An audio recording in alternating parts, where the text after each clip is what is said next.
Hello दोस्तों, स्वागत है आपका अपना YouTube channel supreme target board में। दोस्तों आज हम बताने वाले हैं बायोलॉजी का पहला chapter class 10th Bihar board और यूपी बोर्ड के लिए, जिस चैप्टर का नाम है जैव प्रक्रम।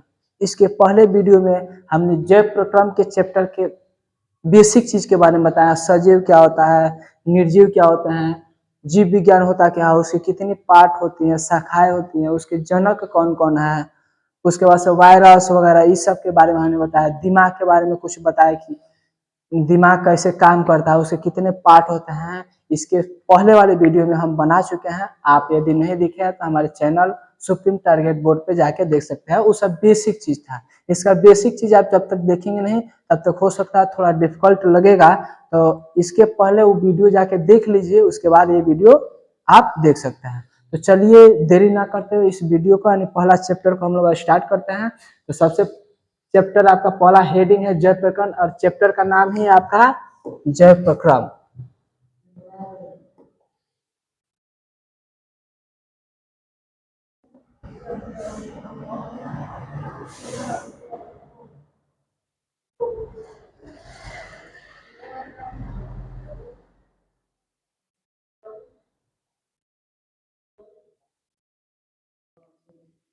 चलिए चलिए तो सबसे पहला चैप्टर ही आपका जैव प्रक्रम लाइफ प्रोसेस। और सबसे पहले हम समझते हैं जैव प्रक्रम होता क्या है, जैव प्रक्रम किसे कहते हैं। इसके पहले वाले वीडियो आप नहीं देखे तो जरूर एक बार देखिए, तभी आपको ये समझ में आएगा। ठीक है, ये आपका बेसिक चीज था और ये आपका चैप्टर का पहला चैप्टर ही है, यानी चैप्टर स्टार्ट हो रहा है। तो देखिए सबसे पहले हम समझते हैं लाइफ प्रोसेस होता है क्या है, जैव प्रक्रम कहते किसे हैं। जैव प्रक्रम मतलब लाइफ प्रोसेस, जो भी जीव होते हैं उनका जो भी क्रियाएं होती हैं, शॉर्टकट में समझे तो उसी क्रियाओं को हम लोग जैव प्रक्रम कहते हैं। जैसे खाना खाना, खाना पढ़ना, सॉरी मतलब खाना, उनका विकास होना, शरीर का वृद्धि होना, अपने से संतान उत्पन्न करना, ये सब क्या होता है, सब जैव प्रक्रम यानी लाइफ प्रोसेस के अंतर्गत आता है। ठीक है, देखिए इसमें क्या लिखा है। लिखा है जीवों में होने वाली वे सभी बुनियादी और आवश्यक क्रियाएं जो उनके जीवित रहने तथा उनके शरीर के रख रखाव और मरम्मत के लिए अनिवार्य होती है, वो क्या कहलाती है, जैव प्रक्रम कहलाती है। यानी जीवों की वो सभी बुनियादी और आवश्यक क्रिया जो भी उनकी बेसिक चीज होती है, यानी बुनियादी और जो आवश्यक क्रियाएं होती हैं, चलना, विकास, रहना, भोजन करना, ये सब क्या है, उनकी क्रियाएं हैं, मतलब जीवित रहने के लिए। तो कह रहा उनके जीवित रहने के लिए उनकी जो भी क्रियाएं हैं और उनके शरीर के रख रखाव और मरम्मत, यानी शरीर को अच्छा से बना रहे, जो पौष्टिक भोजन वगैरह होता है, वही रख रखाव और जो मरम्मत के लिए अनिवार्य होती है जो भी क्रिया है, उसी को हम क्या कहते हैं, जैव प्रक्रम कहते हैं। यानी कहने का सेंस ही है कि जैव प्रक्रम होता क्या है, तो हमारे शरीर को ठीक ठाक से रहने के लिए, हमारे शरीर को ठीक ठाक से रहने के लिए, वृद्धि करने के लिए कुछ न कुछ क्रियाएं होगी ना, उसी क्रियाएं को हम लोग क्या कहते हैं, जैव प्रक्रम कहते हैं। क्या कहते हैं, जैव प्रक्रम। जो जैव प्रक्रम देखा जाए तो मुख्य रूप से जैव प्रक्रम के 4 पार्ट होते हैं, यानी 4 भाग होते हैं। यानी हमारा जो टोटल जैव प्रक्रम लाइफ प्रोसेस चलने वाला है उसको 4 पार्ट में कर दिया गया, यानी 4 भाग में बांट दिया गया है।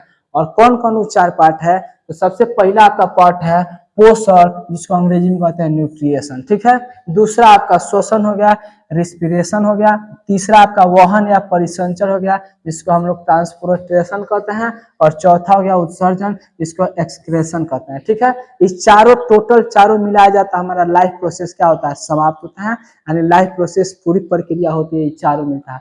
सबसे पहले पोषण, पोषण का कहने का समझ हम क्या खाते हैं, क्या पीते हैं। उसके बाद से दूसरा नंबर पर आएगा श्वसन, हम सांस कैसे लेते हैं, किस प्रकार सांस वगैरह, ये सब इसमें हम लोग अध्ययन करेंगे। तीसरा वहन या परिसंचरण, मतलब उसमें कैसे पचता है, पचने के बाद से कौन किसके पास जाता है, कौन ब्लड बनाता है, कौन हमें ऊर्जा देता है, ये सब इसमें जानकारी मिलेगा। किसमें, वहन और परिसंचरण। वहन मतलब एक जगह से दूसरी जगह ले जाना। और सबसे लास्ट वाला जो पढ़ेंगे उत्सर्जन, उत्सर्जन मतलब जो अवशिष्ट पदार्थ वगैरह होता है बाहर कैसे निकलता है। इस टोटल मिला के हमारा क्या होता है, जैव प्रक्रम होता है। ये चारों क्रिया संपन्न होती है जैव प्रक्रम में। तो हम एक एक करके सबसे पहले पोषण पढ़ेंगे, उसके बाद श्वसन पढ़ेंगे, उसके बाद परिसंचरण या वहन पढ़ेंगे, उसके बाद उत्सर्जन करेंगे। इससे पहले पढ़ने से पहले थोड़ा ही फैक्ट जान लेते हैं हम लोग। फैक्ट क्या है, देखिए दिमाग में सूचनाएं, लगभग जो हमारा दिमाग होता है उसमें जो सूचनाएं होती है, जो मैसेजेज होती हैं, वो लगभग 400 किलोमीटर प्रति घंटे की रफ्तार से क्या होती है, चलती है। यानी हमारे जो दिमाग में जो सूचना होती है ना, जो बात होता है, कितना स्पीड से चलता है, उसका स्पीड देखा जाए तो 400 किलोमीटर प्रति घंटा। समझिए कि एक घंटा में कितना, 400 किलोमीटर। ठीक है, एक घंटा में 400 किलोमीटर, समझिए कितना स्पीड से वो काम करता होगा। ठीक है, दूसरा कह रहा है इंसानी दिमाग जागते समय इतनी बिजली, यानी जो हमारा दिमाग होता है, इंसान का दिमाग होता है, वो जागते समय इतना बिजली यानी लगभग 12 से 25 वाट क्या करती है, बिजली पैदा करती है। समझिए कितना, 12 से 25 वाट करने का मतलब एक बल्ब जल सकता है। ठीक है, उतना हमारे जो दिमाग है उतना बिजली पैदा करती है। ठीक है, कि उससे एक छोटा एलईडी बल्ब आराम से जलाया जा सकता है। सोचो हमारा दिमाग कितना काम करता है, यानी कितना एनर्जी उत्पन्न करता है, कितना बिजली उत्पन्न कर सकता है, कम से कम 12 से 25 वाट, जिससे हम एक छोटा सा एलईडी बल्ब जला सकते हैं। यह हमारा कुछ दिमाग के बारे में एक आध फैक्ट था। तो पहला फैक्ट क्या है, दिमाग की जो सूचना होती है लगभग 400 किलोमीटर प्रति घंटे की रफ्तार से क्या होती है, चलती है। और जो हमारा दिमाग होता है वो ऐसा काम करता है कि कम से कम 12 से 25 वाट बल्ब जल सकता है, इतना बिजली पैदा करते हैं कौन, हमारा दिमाग। ठीक है, चलिए नेक्स्ट फैक्ट, नेक्स्ट देखते हैं। अब सबसे पहले हम लोग पोषण समझते हैं। लाइफ प्रोसेस का पहला जो भाग होता है पोषण, न्यूट्रिशन, वो क्या होता है उसको समझते हैं। देखिए न्यूट्रिशन होता क्या है, अच्छा से समझेंगे। यहाँ पे बहुत इंपॉर्टेंट चीज है जो परीक्षा में कई बार पूछा जा चुका है, कई बार इसे, देखिए बायोलॉजी यही चैप्टर है बायोलॉजी का जिसमें सबसे ज्यादा नंबर आपके एग्जाम में आएगा। तो इस चैप्टर को आप अच्छे से समझने की कोशिश करेंगे। इसमें कोई भी प्रॉब्लम होगा तो आप कमेंट 100% कीजिएगा। कमेंट करेंगे तभी हम समझेंगे आपको प्रॉब्लम आया, नहीं कमेंट करेंगे तो कोई नहीं समझ सकता कि आपको कोई समस्या आई है। तो हम उम्मीद करेंगे कि आप जरूर इस वीडियो को पूरा देखेंगे और जो भी प्रॉब्लम होगी उसके लिए कमेंट जरूर करेंगे। ठीक है, तो सबसे पहले समझते हैं न्यूट्रिशन होता क्या है, पोषण हम कहते हैं किसे है। कह रहा कि वह पूरी प्रक्रिया जिसके द्वारा कोई जीव अपने स्वास्थ्य, विकास और ऊर्जा के लिए भोजन या पोषक तत्वों को ग्रहण करता है, उसका उपयोग करता है, उसे हम क्या कहते हैं, पोषण कहते हैं। अथवा में एक दूसरा डिफिनेशन है, भोजन खाने से लेकर उसके शरीर को ताकत मिलने तक के सफर को हम क्या कहते हैं, पोषण कहते हैं। यानी जो भी हम भोजन खा रहे हैं, यानी खाने से लेकर और हमारे शरीर में जो एनर्जी मिल रहा है, उस एनर्जी तक मिलने का जो सफर होता है ना, बीच में जितना क्रियाएं होती हैं, उसी को हम लोग तो पोषण कहते हैं, बस और कुछ नहीं। यानी शॉर्टकट में देखा जाए तो भोजन खाने से लेकर उसमें शरीर को ताकत मिलने तक के सफर को हम क्या कहते हैं, पोषण कहते हैं। यानी वह पूरी प्रक्रिया जिसके द्वारा कोई जीव अपने स्वास्थ्य, विकास और ऊर्जा के लिए भोजन या पोषक तत्वों को ग्रहण करता है। यानी कोई भी जीव, वह प्रक्रिया जिसके द्वारा कोई भी जीव अपने स्वास्थ्य के लिए 100% कुछ करेगा, अपने विकास के लिए, ऊर्जा के लिए भोजन तो करेगा ना। कोई भी जीव होगा अपने स्वास्थ्य के लिए, विकास के लिए, ऊर्जा के लिए भोजन करेगा। और भोजन या जो भी भोजन करे, ग्रहण करेगा, पोषक तत्व ग्रहण करेगा और उसका उपयोग करेगा, वही हमारा क्या हो जाएगा। यानी समझिए सिंपल सा, हम अपने को जीवित रखने के लिए, अपने को विकास वृद्धि के लिए, ठीक है, अपना विकास वृद्धि के लिए हम जो भी भोजन करेंगे, जो भी पोषक तत्व प्राप्त करेंगे और उसका उपयोग करेंगे, वही क्या कहलाएगी, पोषण कहलाएगी। ठीक है, बस और कुछ नहीं, ज्यादा दिमाग इसमें लगाने की जरूरत नहीं है, सिंपल डिफिनेशन हो जाएगा। ठीक है, यानी इसको ऐसे भी बोल सकते हैं, भोजन खाने से लेकर उस शरीर को ताकत मिलने तक की जो सफर होती है, उसी को हम क्या कहते हैं, पोषण कहते हैं। अब हम समझते हैं पोषण के प्रकार, मोड्स ऑफ न्यूट्रिशन यानी काइंड्स ऑफ न्यूट्रिशन। पोषण के कितने प्रकार होते हैं, कौन कौन प्रकार होते हैं। ठीक है, तो देखा जाए तो मुख्य रूप से पोषण के दो भागों में बांटा गया है। पहले को बोलते हैं स्वपोषी पोषण, पहले को क्या बोलते हैं, स्वपोषी पोषण। यानी अगर देखा जाए तो जो पोषण होंगे वो मुख्य रूप से दो टाइप के, कितने टाइप के, दो टाइप के। पहले टाइप को हम लोग बोलते हैं स्वपोषी पोषण। तो सबसे पहले हम समझते हैं स्वपोषी पोषण होता क्या है। देखिए स्वपोषी पोषण का मतलब हो गया, इसमें जीव अपना भोजन स्वयं बनाते हैं। यानी ऐसा जीव जो अपना भोजन स्वयं बनाएगा, दूसरे पर निर्भर नहीं रहेगा कि फलाना आएगा तो बना के देगा चाहे उससे हमको मिलेगा ना। यानी वैसे जीव जो अपना भोजन स्वयं बनाते हैं, दूसरे पर निर्भर नहीं रहते हैं, वह स्वयं पोषी पोषण कहलाते हैं। क्या कहलाते हैं, स्वयं पोषी पोषण कहलाते हैं। यानी इसमें जीव अपना भोजन किसी दूसरे पर निर्भर नहीं रहते हैं, बल्कि अपना भोजन खुद बनाते हैं, वो क्या कहलाते हैं, स्वपोषी पोषण। जैसे में हर एक पेड़ पौधे, जितना आप पेड़ पौधे देख रहे हैं वो किसी पर निर्भर रहता है। स्वयं सूर्य का प्रकाश लेंगे और जमीन से खनिज लवण लेके और जो पत्तियां होगी और वायुमंडल से कार्बन डाइऑक्साइड लेके खुद अपना भोजन बना लेंगे, ठीक है। और बना के कुछ रख लेंगे, कुछ चारों तरफ भेज देंगे, उनका हो जाएगा भोजन। तो वो स्वयं बनाते, किसी पर निर्भर नहीं रहते। इसीलिए हर एक पेड़ पौधों को हम लोग क्या कहते हैं। आप कहेंगे हरे क्यों कह रहे हैं, क्योंकि हरा ही ना भोजन बनाएगा, जो सूख गया वो थोड़ी ना उतना निर्जीव हो गया। तो हर एक पेड़ पौधे और कुछ विशेष बैक्टीरिया वगैरह होती हैं, वो स्वयं पोषण होती है, यानी वो अपना भोजन स्वयं बनाते हैं, ठीक है। अब दूसरा नंबर यानी पोषण के मुख्य रूप से दो भाग, पहला स्वपोषी पोषण और स्वपोषी पोषण आप समझ गए। अब दूसरा आप समझिए क्या होता है विषम पोषी पोषण। दूसरा कहते हैं हम लोग विषम पोषी पोषण, या उसका दूसरा नाम है परपोषी पोषण। तो परपोषी पोषण समझने से पहले जो हर एक पेड़ पौधे होते हैं वो तो भोजन बनाते हैं, अब कैसे बनाते हैं उनको भी जानते हैं। तो वह भोजन जो बनाते हैं वो प्रकाश संश्लेषण की क्रिया द्वारा, किस क्रिया द्वारा, प्रकाश के संश्लेषण की क्रिया के द्वारा। और वह हम समझेंगे प्रकाश के संश्लेषण क्रिया होता क्या है। तो सबसे पहले समझते हैं प्रकाश संश्लेषण क्या है।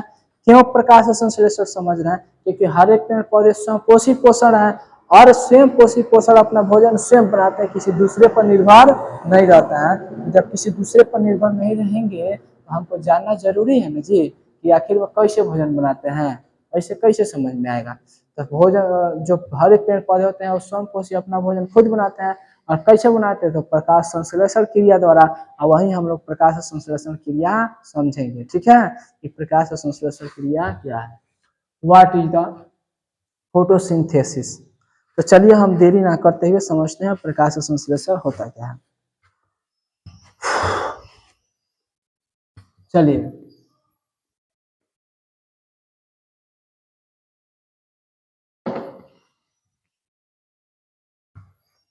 कर दिया सब। चलिए कह रहा है कि यह वह जैविक प्रक्रिया है जिसके द्वारा हरे पौधे सूर्य के प्रकाश की उपस्थिति में अपना भोजन खुद बनाते हैं। यानी प्रकाश संश्लेषण क्या है, तो देखिए यह वह प्रक्रिया है, वह जैविक प्रक्रिया है जिसमें हरे पेड़ पौधे सूर्य के प्रकाश की उपस्थिति में, किसके प्रकाश की उपस्थिति में, सूर्य के प्रकाश की उपस्थिति में अपना भोजन खुद बनाते हैं। और क्या कहलाता है, प्रकाश संश्लेषण कहलाता है। यानी कोई पूछे प्रकाश संश्लेषण किससे कहते हैं, क्या होता है, तो बोलेंगे वह प्रक्रिया जिसमें हरे पेड़ पौधे सूर्य के प्रकाश में अपना भोजन खुद बनाते हैं, प्रकाश संश्लेषण कहलाता है, ठीक है। यानी कहने का मतलब है कि प्रकाश जो संश्लेषण क्रिया होता है उसमें क्या क्या चीज की जरूरत पड़ती है, कैसे होता है, ये सब चीज हम जानते हैं। तो देखिए प्रकाश संश्लेषण की क्रिया होने के लिए चार चीजों की जरूरत पड़ती है, कितने, चार, 1 2 3 4, चार पाँच, 1 2 3 4, चार चीज। तो प्रकाश संश्लेषण की क्रिया होने के लिए चार चीजों की जरूरत होती है। तो लिखा है कि पौधों को अपना भोजन बनाने के लिए मुख्य रूप से चार चीजों की जरूरत पड़ती है। कितने चीजों की जरूरत पड़ती है जी, चार चीजों की जरूरत पड़ती है। अब वो चार कौन कौन है देखिए, पहला है सूर्य का प्रकाश। बताइए प्रकाश का संश्लेषण होगा तो प्रकाश नहीं रहेगा तो काम चलेगा, नहीं काम चलेगा। तो सबसे पहले सूर्य का प्रकाश होना जरूरी है ना जी। तो समझते हैं हम लोग सूर्य का प्रकाश क्यों, मतलब कहने का सेंस ये कि प्रकाश संश्लेषण की क्रिया होगी, और तो प्रकाश संश्लेषण क्रिया होने के लिए क्या होता है, हरे जो पेड़ पौधे होते हैं वो सूर्य के प्रकाश से अपना भोजन प्रकाश संश्लेषण क्रिया करते हैं, भोजन बनाते हैं। तो वही प्रकाश संश्लेषण की क्रिया करने के लिए चार चीजों की आवश्यकता होती है।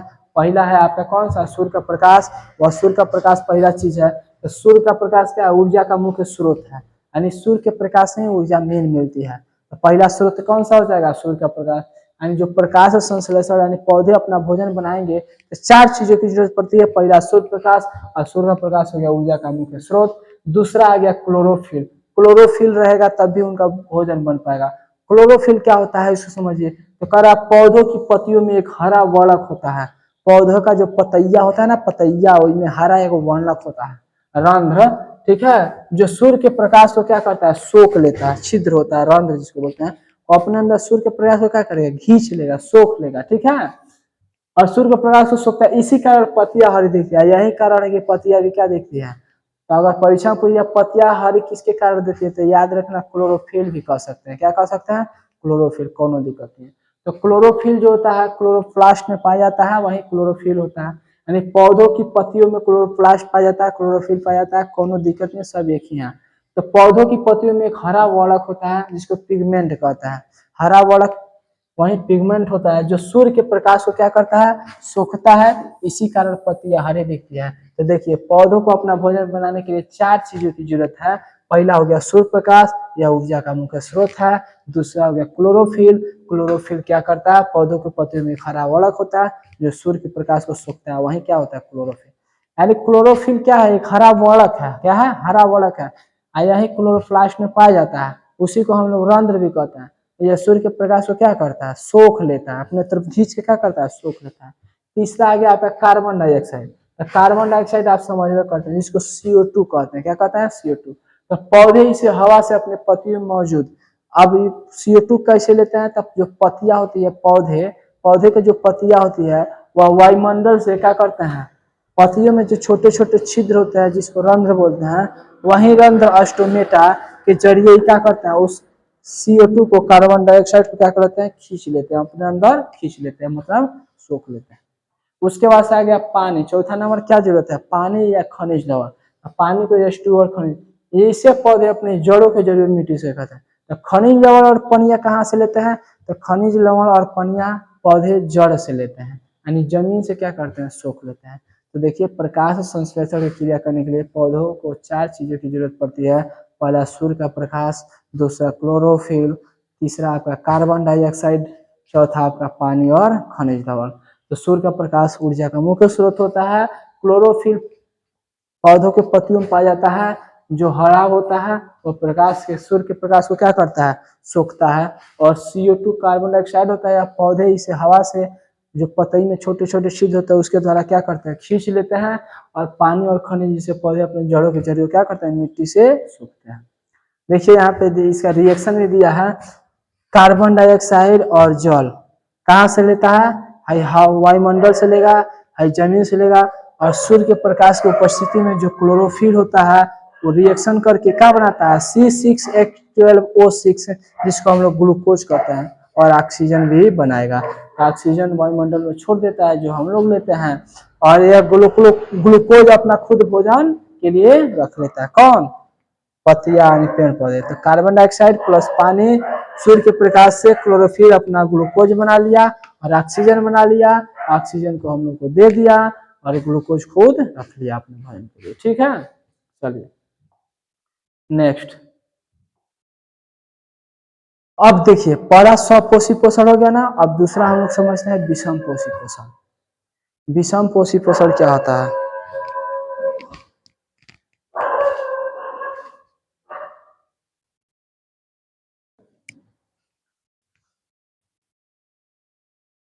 हाँ तो चलिए दूसरा हम लोग समझते हैं विषम पोषी पोषण होता क्या है।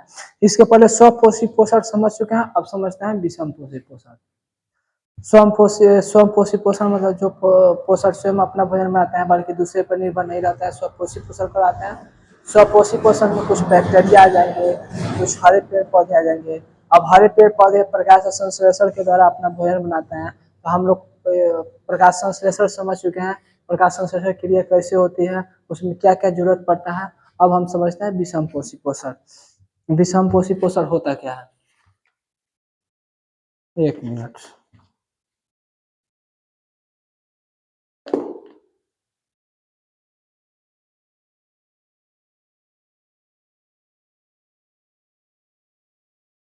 चलिए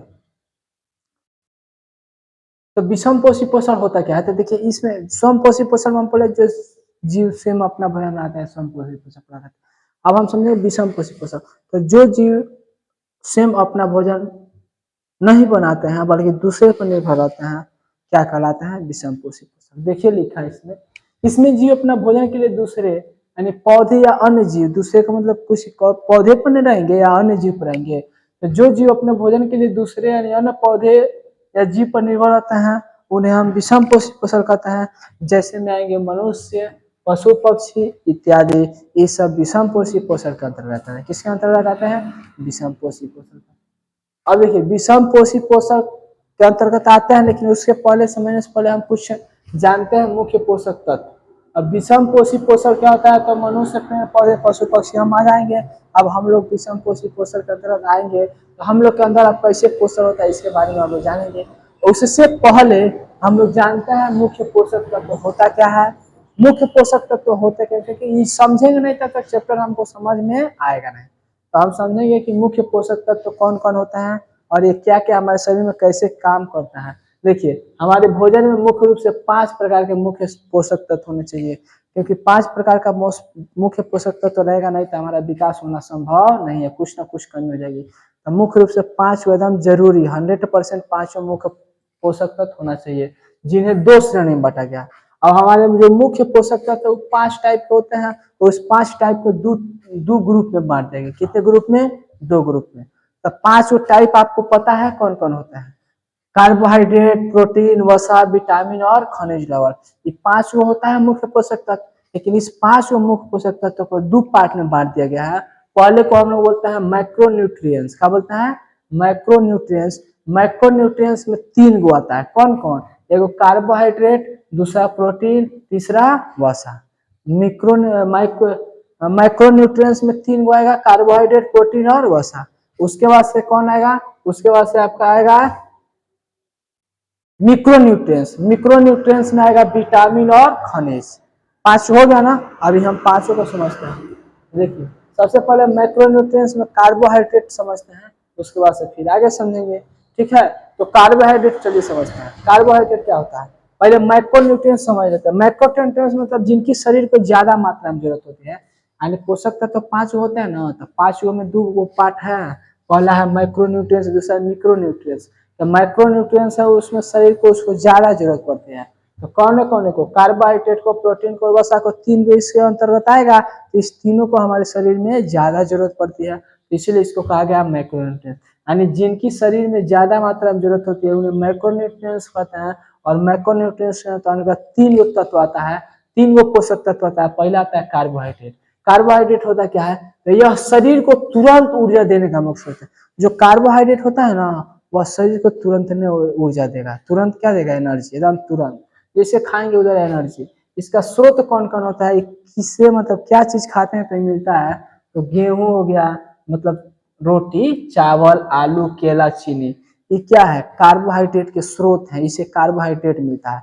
तो कोई पूछे कार्बोहाइड्रेट क्या होता है, तो बोलेंगे जिसको खाने से तुरंत ऊर्जा मिलती है। जिसको खाने से तुरंत ऊर्जा मिलती है वो क्या होता है? कार्बोहाइड्रेट होता है। कौन कौन? तो चावल, रोटी, गेहूं, आलू, केला, चीनी, सब क्या होता है? माइक्रोन्यूट्रिएंट्स यानी कार्बोहाइड्रेट। दूसरा आपका आता है प्रोटीन। प्रोटीन क्या होता है समझिए। प्रोटीन कहने का सेंस यह, इसे शरीर का निर्माण खंड भी कहते हैं। यह शरीर को निर्माण खंड, क्योंकि प्रोटीन नहीं रहेगा तो शरीर का निर्माण नहीं हो, ताकतें नहीं होगी, एकदम साफ। खाएंगे बकरी तरह लेकिन सूखेंगे लकड़ी की तरह, नहीं आएगा। खूब खाएंगे लेकिन जंगरे नहीं रहेगा। खाएंगे बकरी की तरह, दिखेंगे लकड़ी की तरह। ठीक है, वही हाल है। तो यह इसको बोलते हैं शरीर का निर्माण खंड, क्योंकि यह शरीर का निर्माण करता है।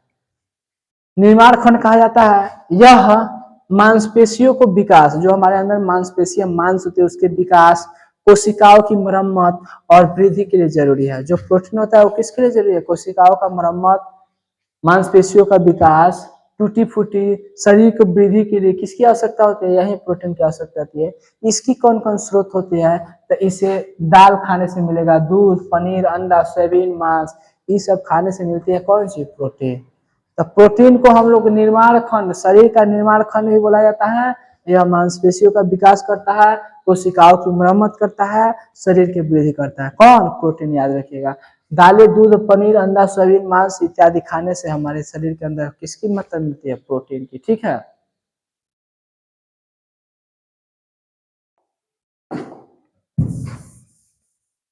चलिए अब हम समझते हैं वसा। तीसरा नंबर पे क्या है आपका? वसा। वसा समझता है। चलिए वसा समझिए। वसा जो है यह शरीर में ऊर्जा को संचित रखता है और अंगों को सुरक्षा देता है। वसा क्या है? तीसरा नंबर, यानी मैक्रोन्यूट्रिएंट्स में तीसरा नंबर वसा। वसा क्या करता है? यह शरीर में ऊर्जा को संचित और स्टोर रहता है। शरीर में ऊर्जा को क्या करता है? स्टोर करने का काम कौन करता है? वसा, फैट। ठीक है, और अंगों को सुरक्षा भी प्रदान करता है। अंगों को क्या करता है? प्रोटेक्शन देता है। यानी कौन, जैसे मान लीजिए हमारा वसा चर्बी, वसा फैट ज्यादा है तो इसको सुरक्षा प्रदान करेगा। क्या प्रदान करेगा? सुरक्षा, और एनर्जी को बचा के रखेगा। ठीक है, इसे सीमित मात्रा अंगों को सुरक्षा देता है। क्योंकि इसे कह रहा है इसे सीमित मात्रा में ही हमें रखना चाहिए, यानी वसा को सीमित मात्रा में ही खाना चाहिए, नहीं ज्यादा खा लेंगे तो हम ज्यादा एनर्जी, यानी ज्यादा एनर्जी स्टोर कर लेगा तो फैट में बदल जाएगा वसा में, और वही वसा चर्बी बन जाता है, यानी चर्बी बनेगा तो हम ज्यादा मोटे हो जाएंगे, हमारे शरीर में चर्बी ज्यादा हो जाएगी, वसा ज्यादा होगा तो उतना ताकत नहीं रहेगा, समझ रहे हैं ना, ज्यादा देह फूल जाता है, तो इसीलिए कह रहे हैं इसे सीमित मात्रा में लेना चाहिए। अब इसे क्या क्या खाने से होता है वसा मिलता है, तो घी खाएंगे, तेल खाएंगे, मक्खन, घी तेल हो गया, मक्खन हो गया, सूखा मेवा हो गया यानी सूखा फल, ये सब खाने से क्या होता है, मक्खन तेल घी क्या मिलता है हमें, वसा मिलता है, क्या मिलता है, वसा मिलता है, ठीक है। चलिए, तो ये हो गया आपका कार्बोहाइड्रेट, यह शरीर को तुरंत ऊर्जा देता है, इसका स्रोत है गेहूं चावल आलू। प्रोटीन हो गया, यह शरीर का निर्माण खंड है, या मांसपेशियों को विकास, कोशिकाओं की मरम्मत वृद्धि के लिए होता है, इसको दालें पनीर अंडा सोयाबीन खाने से होता है। वसा या शरीर में ऊर्जा को स्टोर करता है, अंगों की सुरक्षा प्रदान करता है, इसको का चूंकि इसे कम खाना चाहिए, या घी तेल मक्खन सूखा मेवा खाने से होता है। अब हम लोग समझते हैं नेक्स्ट 9वां नंबर। 9वां नंबर मिक्रोन्यूट्रिएंट्स क्या होता है, मिक्रोन्यूट्रिएंट्स, ठीक है। चलिए मिक्रोन्यूट्रिएंट्स समझते हैं, तो ये माइक्रोन्यूट्रिएंट्स के 3 गो पढ़ चुके हैं, मिक्रोन्यूट्रिएंट्स में 2 है। अब इसको कह रहा है कि जिनको शरीर को कम मात्रा में लेकिन जरूर कम मात्रा में जरूरत पड़ेगी, लेकिन जरूर मुख्य रूप से जरूर पड़ेगी, इसको हम लोग कहते हैं मिक्रोन्यूट्रिएंट्स। इसके अंतर्गत 2 गो आएगा, कौन कौन, एक विटामिन आएगा, दूसरा खनिज आएगा। तो सबसे पहले समझते हैं विटामिन, उसके बाद समझेंगे खनिज। कह रहा है ये शरीर के रोग प्रतिरोधक क्षमता को क्या करते हैं, बढ़ाते हैं। ये शरीर के रोग प्रतिरोधक क्षमता को बढ़ाने का काम कौन करता है, विटामिन, यानी हमारे अंदर ज्यादा विटामिन है तो हमारे अंदर जल्दी बीमारी नहीं होगा, और रोग प्रतिरोधक क्षमता ज्यादा रहेगी, यानी हल्का फुल्का बीमारी होगा तो हम रोग प्रतिरोधक क्षमता ज्यादा होगी तो उसको लड़ के खत्म कर देगा, जिसको इम्यूनिटी कहते हैं, क्या कहते हैं, इम्यूनिटी कहते हैं, तो वही रोग प्रतिरोधक क्षमता। तो विटामिन ये शरीर की रोग प्रतिरोधक क्षमता को बढ़ाता है, और चयापचय को ठीक करता है, जो चयापचय क्या है आपका, चयापचय है, चयापचय चयापचय है, इसको क्या करता है, ठीक रखने का काम करता है विटामिन, और शरीर के रोग प्रतिरोधक क्षमता को भी बढ़ाता है। अब कौन कौन विटामिन होता है, vitamin A B C D E K, ठीक है। विटामिन देखिए स्रोत कौन कौन हो गया, कहाँ से विटामिन मिलता है, तो फल खाएंगे, हरी पत्तेदार सब्जियां खाएंगे, सूर्य का प्रकाश से तो विटामिन डी मिलता है, आपको पता है। बाकी वगैरह हरी सब्जियां फल वगैरह खाएंगे तो vitamin A B C D वगैरह मिलेगा, ठीक है। डी सूर्य का प्रकाश से मिलता है, ये आपको पता होना चाहिए। उसके बाद से सबसे लास्ट 5वां नंबर पे आता है खनिज, जिसको मिनरल्स कहते हैं, जल। ये कहाँ से मिलता है, तो देखिए जैसे कैल्शियम हड्डियों के लिए, आयरन खून के लिए, आयोडीन आदि शरीर के विभिन्न कार्यों के लिए सुचारू रूप से चलाने में कौन करता है, खनिज, यानी जो खनिज होता है ना वो हड्डियों के लिए होता है, हड्डियों में कैल्शियम जो होता है वो किससे खाने से होता है, खनिज, यानी खनिज ही क्या करता है, कैल्शियम को बढ़ाता है। खनिज ही खून के लिए होता है, यानी आयरन, आयोडीन आदि शरीर के विभिन्न कार्यों के लिए होता है, ये सबसे जरूरी है। इसके स्रोत कौन कौन हो गया, नमक, दूध, हरी सब्जी और फल। इसको खाएंगे तो खनिज हमारे अंदर मिनरल से ढेर मिलेगा। तो समझिए जब मिनरल से ढेर होगा तो हड्डी मजबूत होगी, एकदम कैल्शियम से भरपूर, खून एकदम ज्यादा बनेगा। तो हरा सब्जी पालक और खाने से खून बनता है, वैसे लोग कहते हैं कि हरियर सब्जी, और नमक तो खाना ही अनिवार्य है। तो ये सब खाने से क्या होता है, हमारा खनिज बनता है। नोट में समझिए क्या लिखा गया है, नोट में लिखा गया है इस सब के अलावा पानी और आहारीय फाइबर, इस सबको छोड़ के पानी और आहारीय फाइबर ये भी जरूरी है, क्योंकि ये जब तक नहीं रहेगा तो कोनो काम में का नहीं।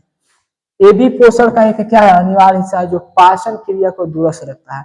इससे पाचन क्रिया हमारा अच्छा से चलता रहता है, इसमें कोई प्रॉब्लम नहीं होता है, ठीक है। कौन कौन, पानी और आहारीय आहारीय फाइबर।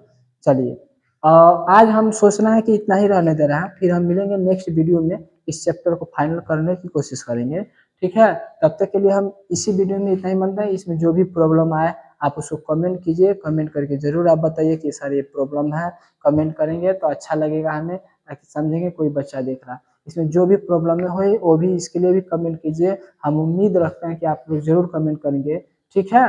और इसके पहले वीडियो जो बनाए हैं बेसिक चीज इसकी जानकारी के बारे में, आप वहाँ पे जा सकते हैं। और इसी तरह आपका बायोलॉजी का हर एक चैप्टर का पूरा सिलेबस बनेगा, ठीक है। इसके लिए निश्चिंत रहिए, आराम से पढ़िए, अपने दोस्तों के पास शेयर कीजिए। हमारे चैनल सुप्रीम टारगेट बोर्ड को सब्सक्राइब कीजिए, लाइक कीजिए, अधिक से अधिक शेयर कीजिए, ठीक है, हम मिलते हैं फिर नेक्स्ट वीडियो में, तब तक के लिए जय हिंद, जय भारत।